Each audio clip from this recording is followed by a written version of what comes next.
దెబ్బ తగిలిన వాడికి దెబ్బ తగిలింది కాబట్టి ఏం జైలుకు పోవాలా? అటు దిశండి. ఎంత అరాచకం అండి ఇది. ప్రెస్ని భయపెట్టారు, రాజకీయ నాయకుల్ని కార్యకర్తలను భయపెట్టారు, యూనియన్స్ని భయపెడుతున్నారు, ఆఫీసర్స్ని భయపెడుతున్నారు. ఇది చాలా దుర్మార్గం. అందుకే కోరుతున్నా, ఇది మనందరి ఎన్నికలు. గెలవాల్సింది పార్టీలు కాదు, అభ్యర్థులు కాదు, రాష్ట్రం గెలవాలి, తెలుగు జాతి గెలవాలి. అందుకే నేను వినూత్నంగా మీ అందరి అభిప్రాయాలు తీసుకుంటా. అందరి అభిప్రాయాలు తీసుకొని సరైన అభ్యర్థిని నేను ఎంపిక చేసే బాధ్యత తీసుకుంటా. టెక్నాలజీ కూడా వచ్చింది, వేరియస్ టెక్నాలజీస్ ఉన్నాయి, అవి కూడా ఉపయోగించి నేను తప్పు చేయను, నాకు సహకరించండి.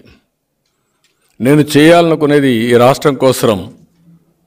ఈ ఎన్నికల్లో చాలామంది నాకు కనపడిన వాళ్ళు కూడా ఒకటే చెప్తున్నారు, ఈసారి కానీ మాకు తెలుగుదేశం అంటే ప్రత్యామ్నాయం రాకపోతే, వేరే ప్రభుత్వం రాకపోతే ఇంకా మేము ఆ రాష్ట్రం మీద ఆశ వదులుకోవాల్సి వస్తుంది, ఇంకా ఆ రాష్ట్రానికి వచ్చే పరిస్థితి కూడా ఉండదనే పరిస్థితికి వచ్చేసారంతా.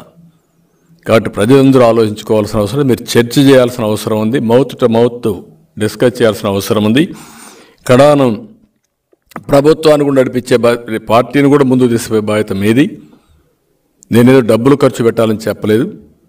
ప్రజాబలాన్ని మీరందరూ కూడా సమకూర్చే బాధ్యత ప్రతి ఒక్క పౌరుడి పైన ఉంది.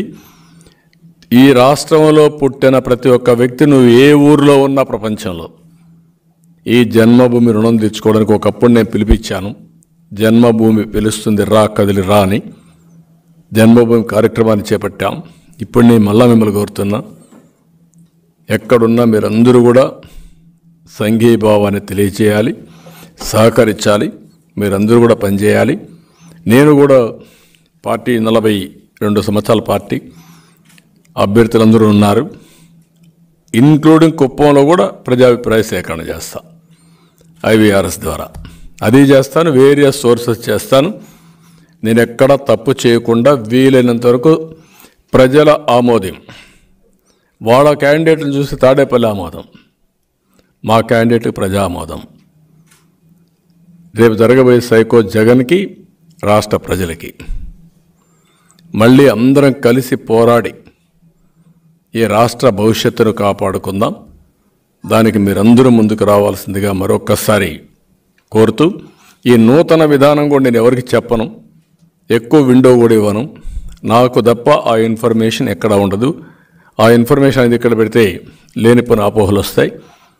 అవన్నీ పెట్టుకొని ఎవరెవరిని ఏ విధంగా రైట్ ప్లేస్లో పెట్టాలో పెడుతూనే అందరినీ కన్విన్స్ చేసి రాబోయే ఎన్నికల్లో ఒకటే మళ్ళీ కోరుతాను, మా పార్టీ వాళ్ళకి కానీ బయట వాళ్ళకి కానీ, ఈ ఎన్నికలు మాత్రం చాలా హిస్టారికల్ ఎన్నికలుగా మిగిలిపోతాయి. అది గుర్తుపెట్టుకోవాలి. అవసరమైతే ప్రతి ఒక్కరూ ఈ రాష్ట్రం కోసం త్యాగం చేయాలి. రాజకీయ నాయకులే కాకుండా, రాజకీయ కార్యకర్తలే కాకుండా ప్రజలు కూడా త్యాగం చేసే పరిస్థితికి రావాలి. అప్రమత్తంగా ఉండాలి, ఉండి రాష్ట్రాన్ని కాపాడుకోవాలి.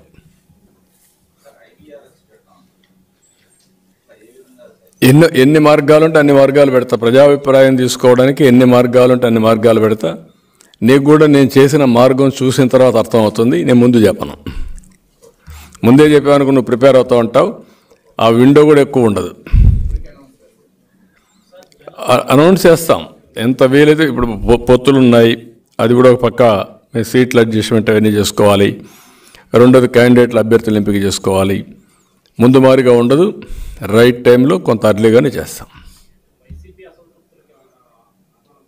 ఎందుకు వాళ్ళు అంత మంచి వాళ్ళు ఉంటే చూద్దాం.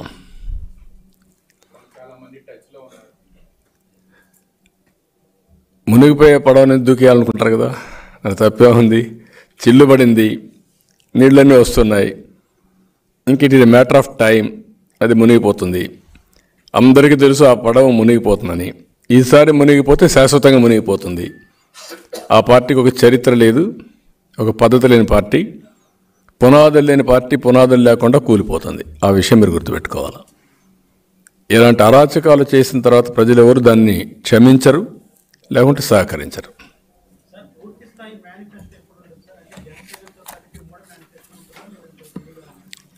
అన్నీ కూర్చొని వర్కౌట్ చేస్తున్నాం. ఎందుకంటే ఇప్పుడు ఇచ్చింది సూపర్ 6 ఇచ్చాం. Super 6 registrations are going on very well throughout the state. ఇప్పటికీ ఒక 36-37 లక్షల ఇండ్లు మా వాళ్ళు తిరగగలిగారు. అటు ఒక రోజున 1,20,000 1,30,000 కూడా ఇంటికి వెళ్తున్నారు. మేము ఏదైతే బాబు గ్యారంటీ బాబు షూరిటీ భవిష్యత్ గ్యారంటీ ఇస్తున్నామో దాని మీద చాలా ఆసక్తి ఉంది ప్రజల్లో. ఎక్కడికక్కడ వాళ్ళే తీసుకుంటున్నారు.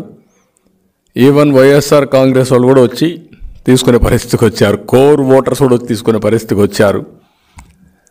ఎందుకంటే వాళ్ళు ఇచ్చే దాంట్లో మీరు చూస్తే అవి కూడా మనం గుర్తుపెట్టుకోవాల్సింది, పచ్చి మోసాలు చేసి 99% మేము ఇచ్చేసామని కథలని మాట్లాడుతున్నారు. ఏమీ చేయలేదు.